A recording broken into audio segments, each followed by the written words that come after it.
napunta dito para ako yung aristuhin. Ako po'y nanawagan sa inyo. Sana tulungan niyo ako.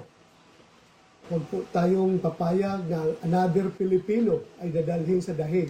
Nagsumamo si Senador Bato de la Rosa sa kanyang mga taga-suporta na magsagawa ng prayer vigil sa harap ng Senado. Yan ay para pigilan ang pagpapaaresto sa kanya ng International Criminal Court o ICC. Pinangalan ng co-perpetrator sa kasong Crimes Against Humanity ni dating Pangulong Rodrigo Duterte. Muling nanawagan si de la Rosa sa Pangulo na huwag siyang isuko. Kung hindi, Mag-aapila ako doon sa aking mga kapwa PMAers. Mag-aapila ako sa mga sundalo ng Armed Forces of the Philippines, sa aking mga mahal na mga kapulisan, sa Philippine National Police at lahat na mga uniform personnel sa ating bansa. para idiin ang kanyang punto, inawit na de la Rosa ang Philippine Military Academy o PMA hymn. When bells for us are rung and our last stops is sung, let generations see our country free. Lahat kami ay ayaw magpa-oppress sa mga dayuhan. Paglilinaw ni de la Rosa, hindi bayolente, kundi mapayapang hakbang ang hiling niya sa mga taga-PMA. Ako, Mula nang lumutang noong Lunes, hindi maaresto si de la Rosa dahil nananatili sa protective custody ng Senado. Kine-question niya na proposed resolution 395 na inihain ng 5 senador para hikayatin si de la Rosa na sumuko na. Sabi sa resolusyon, walang otoridad ang Senadong magbigay ng protective custody o santuario mula sa lawful arrest, surrender o judicial processes. malungkot. Kasama natin yan eh. Matagal kami kasama sa Senado. Ganun-ganun na lang tayo na parang umalis ka dito. Hindi ka na, hindi ka namin kailangan, sumurinder ka. Nabastusan si Senate President Alan Peter Cayetano sa resolusyon. Susuko naman daw si de la Rosa basta't galing ang arrest warrant sa isang korte sa Pilipinas.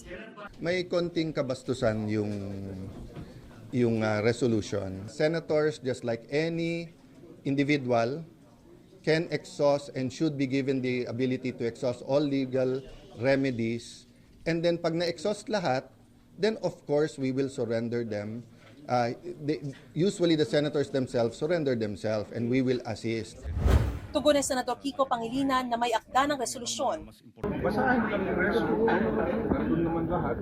It's based on the law and the Constitution. So I don't see any reason why pambabasahin.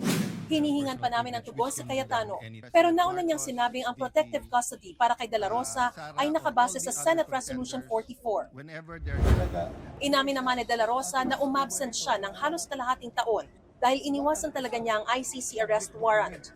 Nitong Lunes, nagpakita raw siya para mapalakas ang tsansa ng mga kaalyado na maagaw ang mayorya sa Senado. May kaugnayan din daw ito sa nakambang impeachment trial ni Vice President Sara Duterte. Yes, Planado? may kaugnayan yun. Hindi naman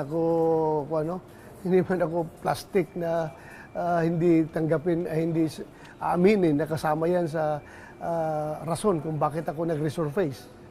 Yung pagpapalit ng liderato ng Senado, yung impending impeachment trial. Ikinagulat ng ilang senador ang paglitaw ni de la Rosa kabilang na sa Senador Ping Lacson. Ang pagkaalam ko, at least silang dalawa lang mag-ate ang nakakaalam tungkol kay Bato na darating. Okay, Dahil ang pagkaalam ko, nakasakay si Bato sa kotse ni Senator Pia. That statement is false. Senator De La Rosa did not ride in my vehicle. Ni hindi ko nga alam na darating siya. I sincerely apologize to our distinguished colleague, Senator Pia Cayetano. That information was relayed to me by a fairly reliable source. No? And if that was a mistake, then I sincerely apologize. Maski saan sumakay si Senator Bato, as everybody would agree, it is of no moment. No? Sabi ng Senate President, sa sasakyan niya at hindi sa kanyang ate sumakay si de la Rosa papunta sa Senado. Siya lang daw ang nakakaalam ng paglitaw ni de la Rosa sa Senado. It might seem innocent, Senator Lacson, but to those who are commenting, they think it's a crime. Sa akin siya nakasakay and I did not tell my sister. Nakikiusap naman ang NBI kay De La Rosa. Nakikiusap ako, mapayapa ka ng sumuko para wala ng kaguluhan, wala ng kabulan na mangyayari, para harapin yung pananagutan po sa batas. Maris Umali, GMA News. Puso ko ay dinidicate ko sa aking serbisyo. Then pagkatapos nito, ganito mangyayari sa akin. So, very discouraging. But still,